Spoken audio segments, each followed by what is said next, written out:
Okey, selamat pagi. Saya Z Sonia dari BNS KOS. Okey, pada pagi ini, sebelum itu, terima kasih Encik Adrian kerana sudi meluangkan masa untuk sesi temu bual pada hari ini. Sebelum memulakan sesi temu bual, boleh Encik Adrian memperkenalkan diri?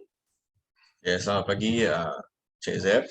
Saya Adrian, saya pegawai psikologi kaunseling dekat Klinik Kesihatan Kota Semarahan.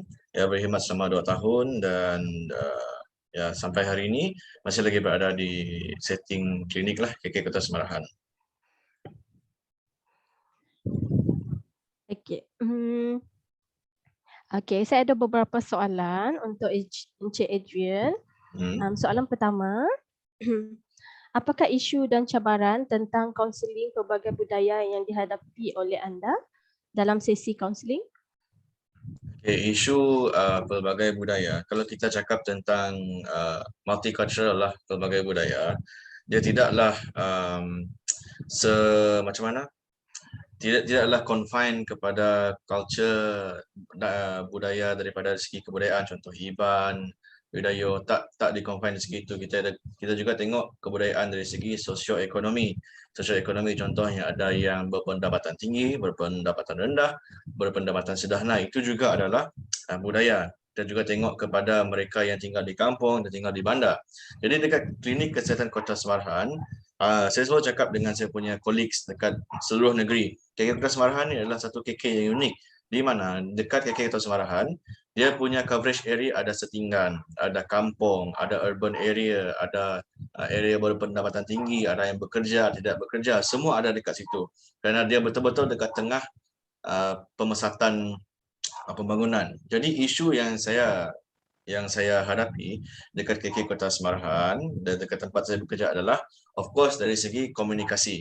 Komunikasi. Contoh klien yang datang yang tidak ada literasi, yang tak punya literasi dan ada literasi. Komunikasi adalah macam mana saya nak menyampaikan sesi saya. Dan juga dari segi cabaran yang saya hadapi adalah dari segi outreach, di mana ada budaya, contoh saya ambil nama kampung Pelai. Kampung Pelai ni ada banyak pesakit yang diabetes mellitus, type 2 diabetes.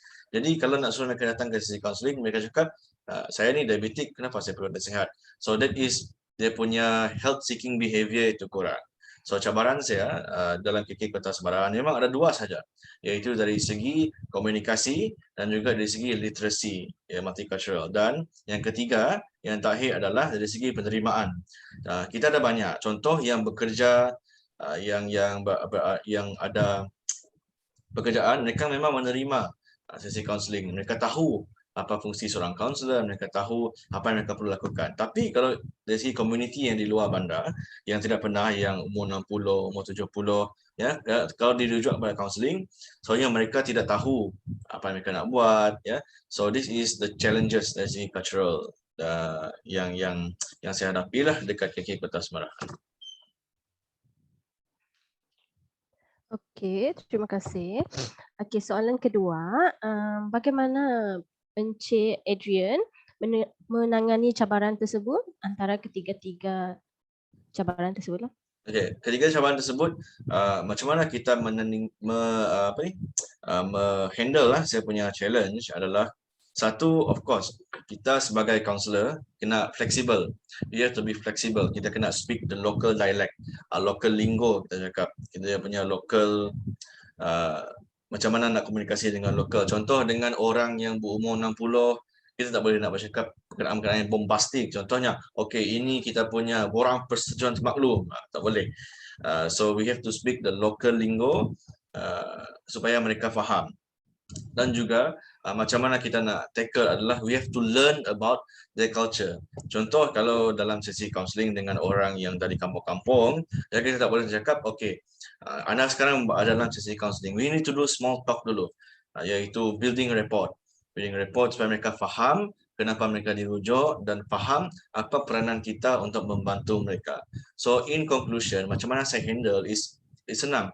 Kalau dalam multicultural counselling, kita ada satu model yang kita panggil Respectful G, RESPEC TFULG, model tersebut. Saya gunakan model tersebut Dan yang paling penting, kita kena bagi mereka faham why are you in here, why are you dirujuk dan apa yang saya boleh bantu anda.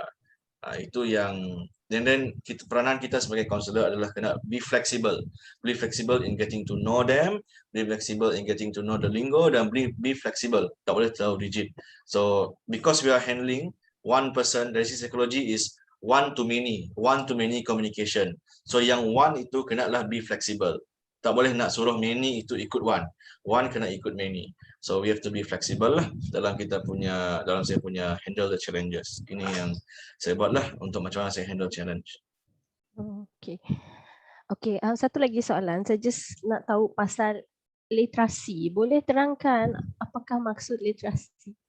Okay, literasi adalah kebolehan mereka untuk membaca dan kebolehan mereka untuk menulis, membaca tersebut. Sebanyak yang dirujuk kepada saya, yang tua-tua, memang tak boleh menulis dan tak boleh membaca. Dan literasi juga dari segi mereka, contoh, mereka dalam hidup mereka sampai ke hari mereka berjumpa dengan saya, tak pernah dengar apa itu konseling.